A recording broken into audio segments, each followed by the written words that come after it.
مقدس کی طرف سے، صحیح، بیت المقدس کی طرف سے ایک ہوا چلے گی، ٹھنڈی ہوا، وہ جس مسلمان تک پہنچے گی مسلمان اس سے وہ ختم ہوتا جائے گا، فوت ہوتا جائے گا، اچھا اچھا، سارے مسلمان فوت ہو جائیں گے۔ ٹھیک ہے ٹھیک ہے، گویا یہ حدیث اس بات کی طرف اشارہ کرتی ہے کہ جو قیامت آنی ہے فائنل، اس میں کوئی مومن نہیں ہوگا، ٹھیک ہے، یعنی وہ جو قیامت آنی ہے اور القارعۃ ما القارعہ اور اذا زلزلت الارض زلزالہا، وہ جو انتہائی خوفناک ماحول ہے، وہ خوفناک ماحول اہل ایمان نے نہیں دیکھنا۔ صحیح، وہ اہل ایمان کو اللہ تعالیٰ اس سے پہلے ہی ایک سکون کی اور یعنی سکون کی نیند کہہ لیں یا سکون کی موت جو ہے وہ اللہ تعالیٰ عطا فرما دے گا، صحیح، اور یہ سب لوگ اللہ کے پاس پہنچ جائیں گے، صحیح، اور اس کے بعد جو قیامت برپا ہوگی وہ گویا ان لوگوں پر برپا ہوگی جو اہل ایمان نہیں ہوں گے۔ شیخ یاجوج ماجوج کا بھی پھر بیچ میں آتا ہے کہ حضرت یاجوج ماجوج کا ذکر ہے، عیسیٰ دعا بالکل۔ کریں گے تو وہ پھر ان کو موت آ جائے گی، کوئی بارش ہوگی، بارش ہوگی۔ اچھا یہ ایک مطلب یہ جو ہے نا ایونٹس، یہ تو پھر قیامت کے ایونٹس شروع ہو جائیں بالکل گے، ٹھیک، اور قیامت کے ایونٹس اس میں یاجوج ماجوج بھی ہیں، اور یاجوج ماجوج ایک طرف سے نکلیں گے۔ اب دیکھیں لوگ جو ہیں اس کو انٹرپریٹ کرتے ہیں کہ یہ جو یاجوج ماجوج فلاں قوم ہے، نکل آئی ہے، ظہور ہو گیا ہے، ایسے لیکن جب اس کا ذکر ہی حضرت عیسیٰ علیہ السلام کے ساتھ ہو رہا ہے ایسے تو پھر ہم کیسے کہہ سکتے ہیں کہ ابھی سے ہو گیا ہے؟ وہ جب حضرت عیسیٰ علیہ السلام آئیں گے تبھی ان کا ظہور ہوگا۔ بالکل ٹھیک۔ اچھا یہ بھی کوئی حدیث ہے شیخ کہ مسلمان کرسچنز مل کے بھی لڑیں گے، یا ایک تیسری پاور مسلمانوں کا ساتھ دے گی اور کرسچنز کے خلاف لڑائی ہوگی؟ اس طرح سے بھی ہمیں کچھ اس طرح بھی ہے، اصل میں اس میں یہ ہے کہ مسلمان اور عیسائی مل کے لڑیں گے کسی تیسری قوت کے ساتھ، ٹھیک ہے، اور اس میں پھر جو ہے کوئی کرسچن اٹھ کے کہہ دے گا کہ صلیب جیت گئی، تو کوئی مسلمان اٹھ کے صلیب کو توڑ دے گا، ٹھیک ہے، اس پر پھر ان کی آپس میں لڑائی ہو جائے گی، پھر یہ الگ الگ ہو جائیں گے۔ اور یہ وہ ملحمہ میں آپ ملحمہ، اب یہ دیکھیں ونس اگین میں بات یہ کروں گا، یہ بات ملحمہ کے دوران ہے یا ملحمہ سے پہلے ہے، ٹھیک ٹھیک، ہم نہیں کہہ سکتے، اوکے، لیکن اس میں جو فتنے ہیں، فتنوں کا جب ذکر آتا ہے تو وہ پوری ایک ترتیب بھی ہے، فتنہ احلاس ہے، فتنہ دہیما ہے، تو وہ یعنی یہ کب کب کون کون سے فتنے آئے لوگوں نے تو انٹرپریٹیشن کی ہوئی ہے اس کی، اور وہ تو کہتے ہیں کہ فتنہ احلاس بھی برپا ہو چکا، وہ کہتے ہیں کہ یہ 911 کے بعد فتنہ احلاس چل رہا ہے، فتنہ احلاس بھی ہو چکا، فتنہ دہیما بھی ہو چکا، اب آدمی سمجھتا ہے کہ اب بس معاملہ ختم ہو گیا، ایک دم نیا فتنہ آ گیا، یہ تباہی کا فتنہ ہے جس کو دہیما کہا گیا۔ تو یہ کچھ لوگوں کا خیال یہ ہے کہ یہ فتنے برپا ہو چکے، لیکن مجھے نہیں لگتا، واللہ عالم، اچھا، مجھے لگتا ہے کہ یہ فتنے آنے والے ہیں، ٹھیک ہے، اور یہ آنے والے دور میں آئیں گے۔ یہ فتنے چھوٹے تھے، ہر نیا آنے والا فتنہ وہ بڑا فتنہ ہوگا، اور اس کی انٹرپریٹیشن میں ونس اگین میں یہی کہوں گا کہ امکان ہو سکتا ہے جن لوگوں نے کہا کہ وہ برپا ہو چکے، ہو سکتا ہے ان کی بات بھی درست ہو، اور ہو سکتا ہے کہ انہوں نے ابھی برپا ہونا ہو۔ شیخ گریٹر اسرائیل کا کوئی ملتا ہے سائن ہمیں کہ بنے گا، زائنسٹ بہت بڑی کو اسٹیٹ بنا لیں گے، مکہ مدینہ تک بھی پہنچ جائیں گے، عرب کنٹریز بھی کانکر ہو جائیں گی؟ حدیث میں روشن نہیں دیکھیں، میرے خیال میں ایسا نہیں ہے، یہ ان کا قبضہ تو ہے، لیکن کتنے علاقے پر قبضہ ہے، کہاں تک یہ پہنچ جائیں گے، یہ میرے علم میں نہیں ہے کہ ایسی کوئی گریٹر اسرائیل کی کوئی باؤنڈری لائن جو ہے وہ حدیث کے اندر طے کی گئی ہو کہ یہ یہاں تک جو ہے یہودیوں کا قبضہ ہوگا۔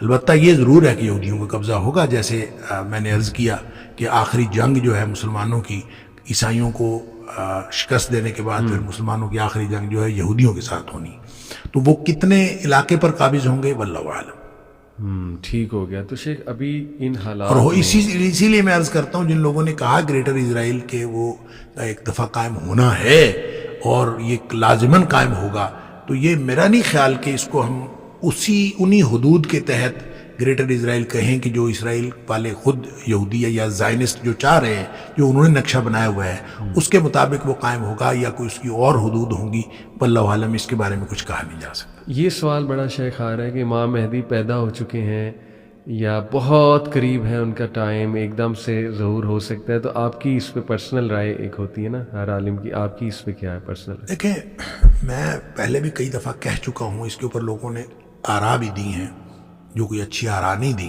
مطلب میرے خیال میں تو امام مہدی کے ظہور کا ماحول بن رہا ہے، اور جب ہم کہتے ہیں ماحول بن رہا ہے تو اس کے کتنی دیر بعد امام مہدی نے ظاہر ہونا ہے یہ تو اللہ کو معلوم ہے، لیکن جب ہم ان فتنوں کے ظہور، امام مہدی کے ظہور یا اس طرح کی نشانیاں جو قرب قیامت کی ان کے ظہور کی بات کرتے ہیں تو اس میں دہائیاں، 2 دہائیاں لگ جانا، دہائی 2 دہائی لگ جانا، یہ ایک بالکل چھوٹی سی بات ہے۔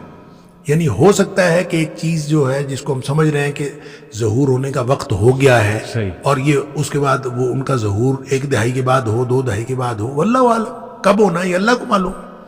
ہم اس کے بارے میں کوئی نہیں کہہ سکتے ایگزیکٹ ڈیٹ، بہت سارے لوگوں نے تو ڈیٹس دی ہوئی ہیں، لیکن یہ ایسا کچھ نہیں ہے، ایسا نہیں ہے، لیکن ہونا ہے، یہ سارا کچھ ہونا ہے۔ وہ واقعات جو نبی پاک صلی اللہ علیہ وسلم نے بتا دیے ان کا وقوع تو ہونا ہے، لیکن کس اور ترتیب بھی یہی ہوگی، کب ہوں گے اور کس جگہ پہ ہوں گے یہ اللہ کو معلوم ہے۔ البتہ جن جگہوں کی نشاندہی نبی کریم صلی اللہ علیہ وسلم نے کر دی ہے جیسے شام کی، تو وہ جگہیں جو ہیں وہ اسپیسیفک ہیں۔ تو ہاؤ ٹو بی شیور کہ ہم کم از کم ان کے اس رینک میں شامل ہو جائیں اگر آج کوئی عنقریب ظہور ہو جاتا ہے، as a family, as an individual کس گائیڈ لائن کو فالو کریں، اپنی فیملی کی توجہ کس طرف دلائیں اتنی تیزی سے جو حالات چینج ہو رہے ہیں، کہ ہم کوشش کریں کہ رف ٹف کا عادی بنائیں۔ صحیح، اس لیے کہ ہم جو نرم گرم بستروں میں سونے والے، ہم جہاد پر کیسے بیعت کر سکتے ہیں؟ صحیح، اور امام مہدی کی بیعت ہوگی جہاد پر، بالکل ایسے۔ لہٰذا جو لوگ جہاد کے لیے ٹریننگ لینے کو بھی ایک مشقت سمجھتے ہیں تو وہ کیسے ان کی بیعت کریں گے؟ ان کے لیے تو پرابلم ہوگا۔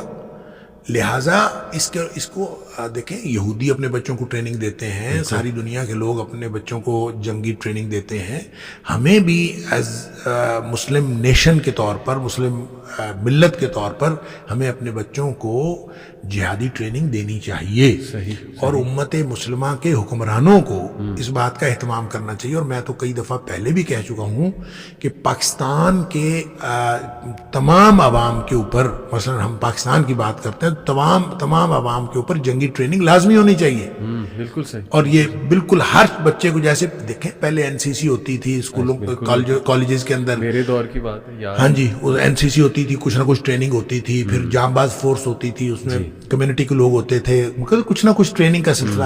تو میں یہ سمجھتا ہوں کہ ایک خاص عمر کی حد پہ جا کے فوجی ٹریننگ دینی چاہیے، اور قومی لیول پہ اس کو لازمی قرار دیا جانا چاہیے، اور سب لوگوں کو ٹریننگ دی جانی چاہیے۔ اور جب وہ ٹریننگ موجود ہوگی، رف ٹف کے عادی بنیں گے، دیکھیں کیا حالات بننے ہیں اللہ کو معلوم ہے، لیکن یہ جو کمفرٹ زون ہے نا، اس سے بہرحال باہر نکلنا ہے۔ اس کمفرٹ زون میں رہ کر امام مہدی کی بیعت نہیں کی جا سکتی، یہ پکی بات ہے۔ اس سے باہر نکلنا ہے، اور اس سے باہر نکلنے کے لیے آپ کو اپنی ٹریننگ دینی پڑے گی، اپنے بچوں کو اس بات کا عادی بنانا پڑے گا، رف ٹف کا عادی۔ دیکھیں نا، مثلا دجال کے ظہور کے حوالے سے نبی کریم صلی اللہ علیہ وسلم نے ایک بات فرمائی کہ سارے رزق کے وسائل اس کے پاس ہوں گے، بالکل سارا کچھ اس کے پاس ہو، وہ جس کو چاہے گا وہ دے گا، جس کو نہیں چاہے گا نہیں دے گا۔ اب کتنی بڑی آزمائش۔ صحیح بات۔ صحابہ کہتے ہیں اللہ کے رسول صلی اللہ علیہ وسلم، ہم پھر کھائیں گے کیا؟ یعنی سارے وسائل اس کے پاس، تو ہم کیا کریں؟ صحیح۔ آپ نے فرمایا تمہیں لا الہ الا اللہ پڑھنا، اللہ اکبر پڑھنا، لا حول ولا قوت الا باللہ پڑھنا، یہی کافی ہوگا۔ آپ یہ بتائیں کہ ہمارا پیٹ بھرتا ہے اللہ کا ذکر کرنے سے، لا الہ الا اللہ کہنے سے، اللہ اکبر کہنے سے ہمارا پیٹ بھرتا ہے؟ نہیں بھرتا، نہ ہمارے بچوں کا پیٹ بھرتا ہے۔ اس کا مطلب یہ ہے کہ اپنے آپ کو اور اپنے بچوں کو اللہ کے ذکر کا عادی بنائیں، اور اس طرح عادی بنائیں کہ ان کی توجہ جو ہے یہ فاسٹ فوڈ اور کھانا پینا اور یہ ساری چیزوں سے ہٹ کے اللہ کے ذکر پر ہو، اور اللہ کے ذکر کی وجہ سے ان کا جو بھوک کی طرف توجہ ہے یہ ختم ہو جائے۔ صحیح۔ آپ اللہ کے ذکر میں اس قدر انوالو ہوں کہ آپ کا بھوک کا احساس ختم ہو جائے۔ بالکل ٹھیک۔ تو یہ ہے کافی ہونے کا مطلب۔ ایسے تو اس کا عادی اگر ہم نے بنایا ہوا ہے اپنے بچوں کو، یہ خود عادی بنے ہوئے ہیں، تو پھر یہ اس وقت سفائز کرے گا، ورنہ تو نہیں۔ Rough and tough life, rough and tough lifestyle بنانا ہے، کمفرٹ زون سے نکلنا ہے، اپنے بچوں کو اس بات کا عادی بنانا ہے۔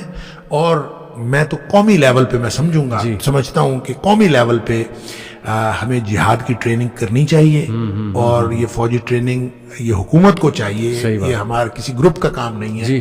دیکھیں گروپس جب جہادی ٹریننگ دیتے ہیں پھر وہ اپنے اپنے مفادات لیتے ہیں ایسے ہی اور ان کا کوئی فائدہ نہیں ہوتا. جب نیشنل لیول پہ ہوگی تو وہ نیشنل کاز کے مطابق ہوگی. جب نیشنل کاز کے مطابق ہوگی تو اس کا فائدہ بھی پھر ملی لیول پہ ہوگا، قومی لیول پہ ہوگا.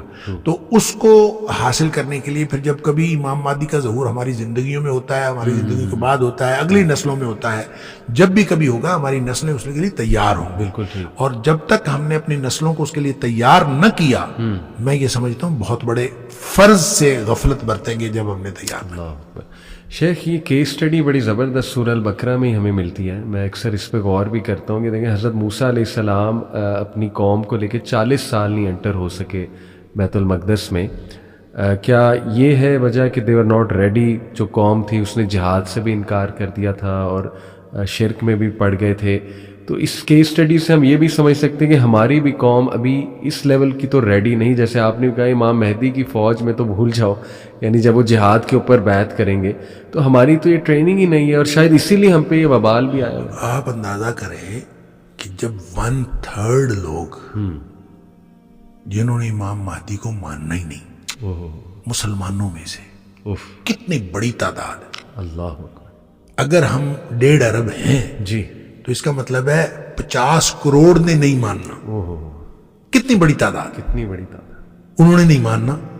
تو جو نہیں ماننا تو اس کی وجہ کیا ہوگی؟ وہ وجہ ہمارا کمفرٹ زون ہے کہ ہم اس سے نہیں نکلنا چاہتے. صحیح. ہم جا کے اپنے آپ کو اس رفٹ آف لائف میں نہیں بھیجنا چاہتے اپنے بچوں کو اور خود.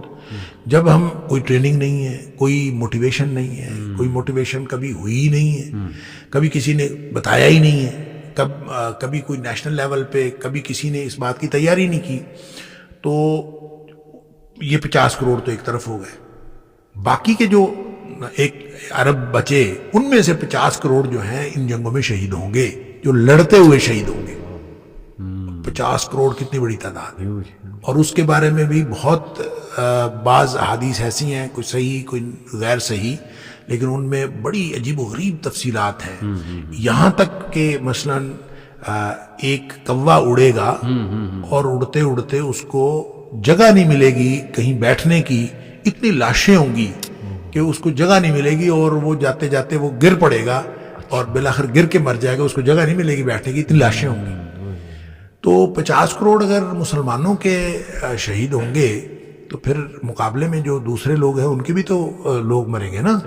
تو پھر یہ کتنے بڑے پیمانے پر یہ جو خروج الملحمہ ہے، اس لڑائیوں میں کتنے لوگ کام آئیں گے اور کتنے مسلمان شہید ہوں گے، اللہ کو معلوم ہے. اس کے بعد جو باقی بچیں گے ان کا ایمان ایسا ہوگا کہ جس کو کبھی کوئی فتنہ جو ہے نقصان نہیں پہنچا سکے گا. کمال کمال. یہ جو طالوت کا بھی شیخ واقعہ ہے، اس میں اللہ نے تعریف کی طالوت کی، تو یہ 2 چیزیں بڑی اہم ہیں، العلم اور الجسم. اللہ تعالیٰ نے باقاعدہ اس کی یہ تعریف کی. تو میرے خیال آج بھی نوجوانوں کی توجہ، جیسے آپ نے الجسم کے بارے میں تو کمفرٹ زون سے نکلو، ٹریننگ کرو، اپنی بلڈ کرو اپنی فزیک کو اینڈ ایوری تھنگ. علم کا بھی بہت گہرا اصل میں قیادت کے لیے عام طور پہ لوگوں کا خیال یہ ہوتا ہے، اور یہی خیال بنی اسرائیل کا تھا.